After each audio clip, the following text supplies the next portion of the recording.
Hello, Guitar One. Good to see you. I can't really see you, but you know what I'm saying. Happy Thursday. I wish I could be there with you, but today I need to do my job for my school, not just for my students. And my job for my school today is to help West Fargo High School pick a good principal for next year. Our principal at West Fargo High School is doesn't want to be the principal next year. She's going to move on to some other stuff. So we need to pick a new one, and we want to make sure it's a good one. So I get to help make that decision, and that's great. I think that's cool, and I think I need to do that today instead of teaching you. But I'm going to teach you on video here today. So we are going to have a written test next Wednesday, right at the beginning of quarter 4, and then there won't be any more written tests for the rest of the semester. We don't have finals, so this is kind of it. And I really do have some things that I want you to know. So we're going to do that next Wednesday. So we're going to go through a study guide right now.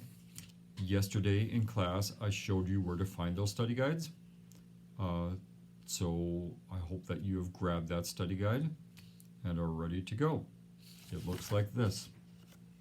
Guitar One Written Test Study Guide. I hope that you've got that ready to go. If not, pause the video please and go grab one. Cool. All right, let's do this. First thing I want you to do is I want you to show me that you know where the fingers go for the 4 most common guitar chords. G, D, C, and E minor are the chords that happen most often in guitar music. So you should be able to write down where the fingers go. So I'm asking you to put either dots or numbers in the right place for those 4 diagrams, including the X's.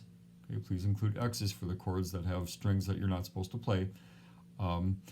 You don't have to put the finger numbers on there unless you want to. It is up to you. If you want to just put dots, you'll still get credit as long as those dots are in the right place. So please write those in right now. And whoever is manning the video, please pause right now while students get that done. As soon as everyone's done, then unpause the video and look at the correct answers, which I'm going to show you after you unpause. Go.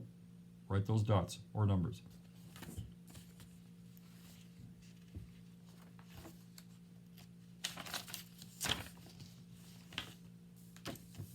All right, welcome back. Here are the correct answers for the chord diagrams. Again, if you have numbers, that's fine, that's great. I just put dots because I thought that would be easiest, and that is acceptable. All right, if that's not what you have, please fix what you have. Please erase the wrong stuff and write the correct stuff. If you want to just grab a new study guide because you wrote in ink or something like that, you can do that. All right, I'm going to show this for another 5 seconds. If you need longer than that, please tell your teacher so, your substitute teacher, and they will pause it for you, I'll bet. All right, let's move on. The next thing, and probably the hardest thing on this test, is knowing your note names. When you see a song in the blue book with those black dots and white dots, I want you to know what those notes are. And it's actually stuff that you probably learned in elementary school. So hopefully that makes it easier. All right, so you've got all these notes here in different positions, and I just want you to write underneath those notes the letter of what that note is. So for example, this first note is just above the middle line. There are 5 lines, it's just above the middle line. And if I look over here at my memory tricks, I can see that that would be a C. It's the note C. F-A-C-E is the memory trick for the notes that are in between the lines, the space notes. Face, by the way, rhymes with space, so that's an easy way to remember that. Okay, so you would write a C underneath that note. If it's a note that's on a line, covering up a line, like this one or this one, you use this trick, the E-G-B-D-F trick. Every good boy deserves fudge. Or Elvis goes bombing down the freeway. Or Ernie gave Bert dead fish. or whatever memory trick you want to use. So please write all those in right now, and then after you unpause the video, I will show you the correct answers. Okay? Please push pause and write in those letters.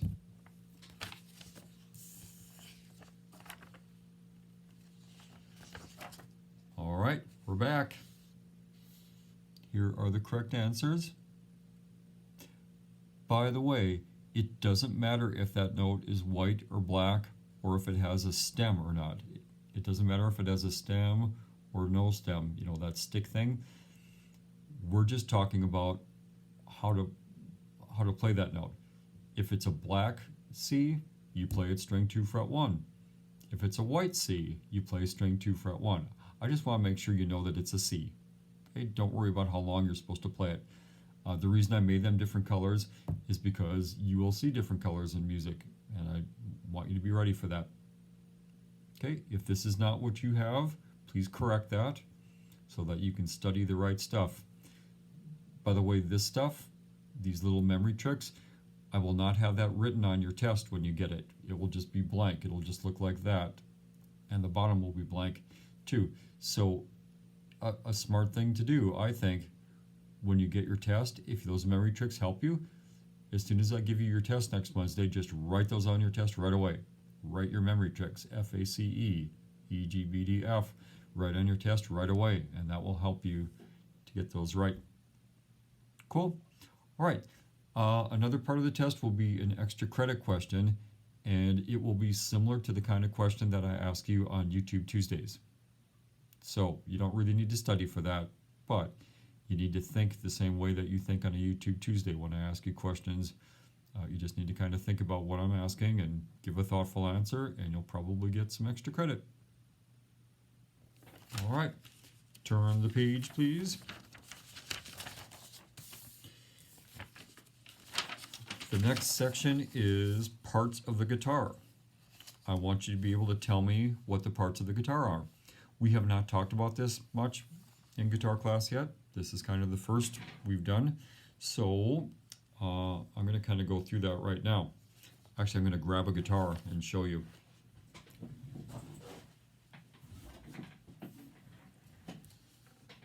So starting in the left-hand column, I'm going to show you these parts. So the first thing is nut. The nut is this piece of plastic right here. And it doesn't seem like it's important, but it's very important. If that nut isn't the right shape and is broken or something, your guitar will sound terrible. That's the nut.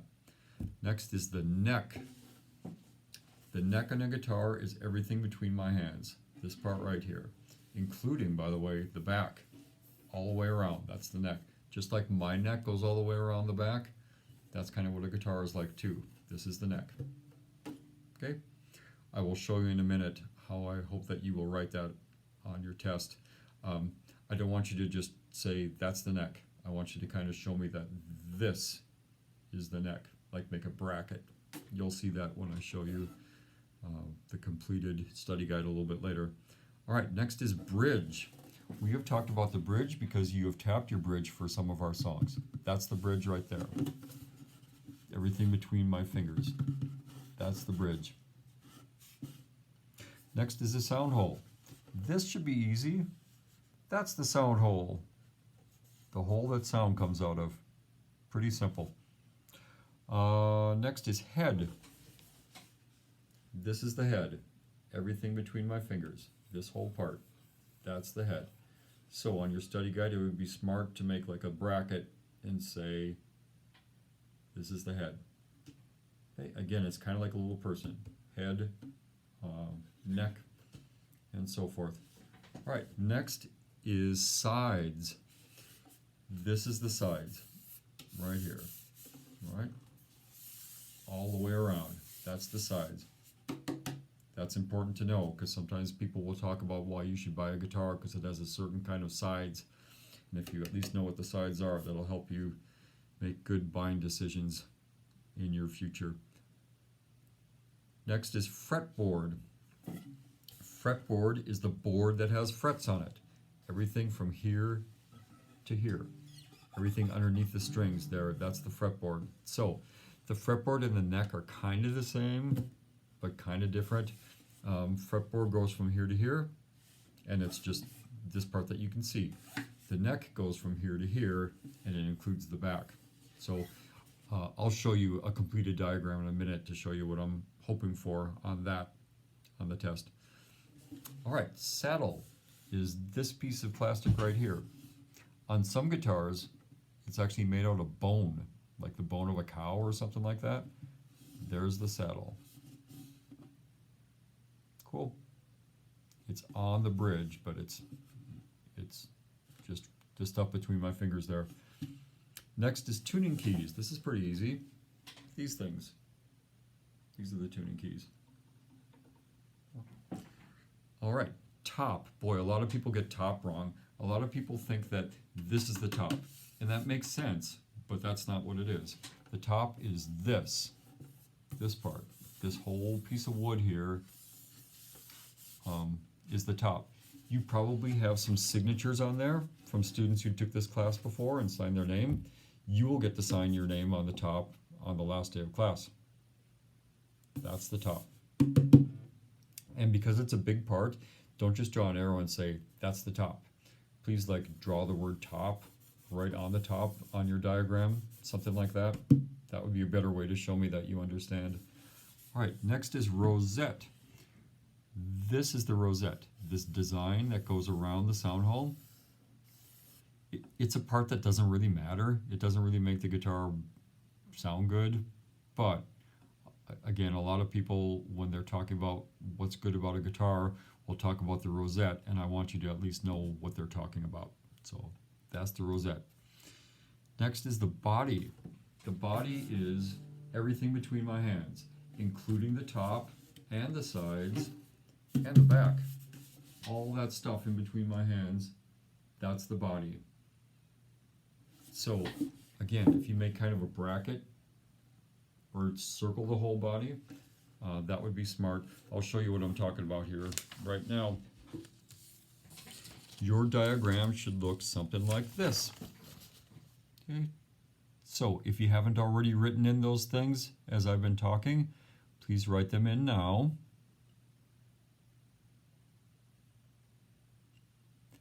And again, I'm going to hold this up for probably 10 more seconds. If you need more time than that, please pause the video. Raise your hand if you need your teacher to pause the video so you can get things written in. And feel free also to ask your neighbor.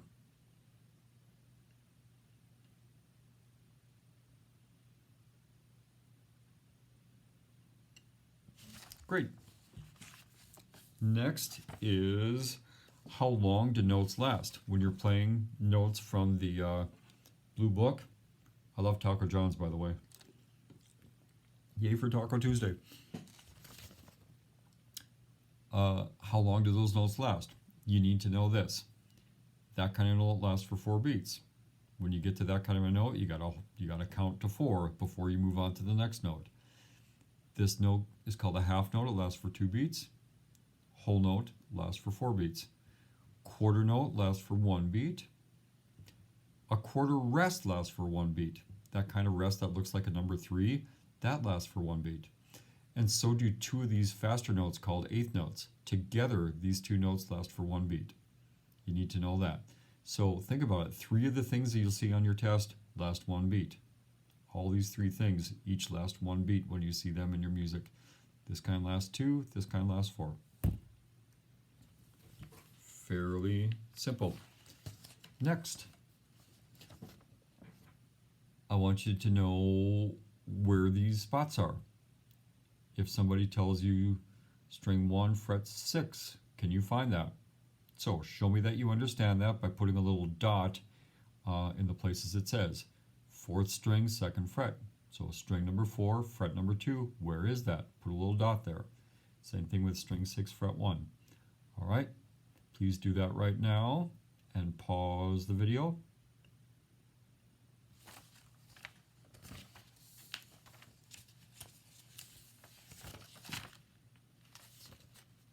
Here are the correct answers.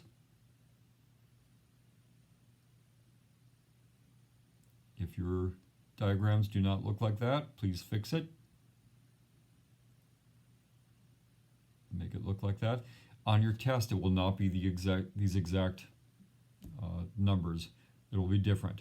But if you know how to do this, you will probably know how to do this stuff on the test, which will be slightly different. All right. Next.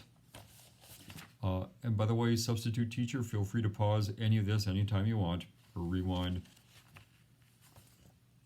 All right. Next is knowing the letter names of your strings and the number names of your strings. Both those things matter, because when you tune your guitar, you gotta get the right letters. When you look at that little tuner, either on your iPad or your phone or on your tuner attached to your guitar, you gotta make sure it's the right letter that you're tuning that string to. And you need to know your string numbers also, because lots of people like me, when we're teaching, we call the strings by number because it's a little bit easier. So please write those in. Write in the letters if you know them.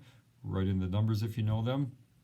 If you don't know them, I will be telling you right after you pause this.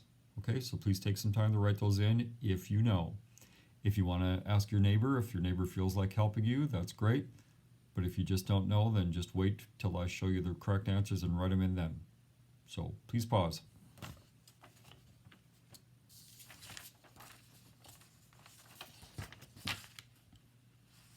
All right, here are your correct answers for the letters and the numbers. A good way to remember your letters is to use the sentence, Eddie ate dynamite, goodbye Eddie. If you ate dynamite, you would probably die. And if your name was Eddie and ate dynamite, you would probably die. So it's kind of a gross saying, but it's one that a lot of guitar players use. Eddie ate dynamite, goodbye Eddie. So if you want to write that in to help you remember, that's fine. My student Abby, 11 years ago, came up with a different one. Eating apples daily gets boring eventually. If you ate an apple every day, that would be very healthy, but it might get boring. So that's a way to remember it. Eating apples daily gets boring eventually. Okay. Well, folks, that's all you need to know for your test. That's it. So I hope you filled that study guide out correctly. I will tell you this. Experience has told me that my students who study a little bit usually get an A on this test, even if they don't study very much. My students who study a lot usually get an A on this test. You don't have to study a lot. You need to study some. My students who blow it off and don't study at all, they're the ones that don't get an A in the easiest class in school. Okay, I think guitar is pretty much the easiest class in school, but you can't just not study at all. You probably need to study that study guide a little bit before next Wednesday so that you will do well. Okay, so now here at the end of class, you probably got 15 minutes left, something like that. I would ask you to find something to practice. Find something in your book or on your iPad to practice. If you want to go to that website that I've told you about before, called ultimateguitar.com, ultimate, ULTIMATE hyphen GUITAR, ultimate-guitar.com. There are hundreds of thousands of songs on that website, and you can find almost any song that you're interested in and find the chords for that song or find the tablature for that song, and you can practice that song right now. That would be great. So, substitute teacher, please, if the students are using their iPad, please make sure they're not playing games or something like that. Make sure they're actually trying to find that website or find a guitar song otherwise on their iPad, so that they stay on track. And if you just want to play songs out of your book, that's great. If you want to get together with someone else from class and sit next to them and practice a song together, as long as you're productive, it's okay with me. If it's okay with your sub gets to decide today. They're the boss. Okay? So please spend some time practicing, and I will see you tomorrow. Thank you. This was weird, but good. I hope it's been productive for you.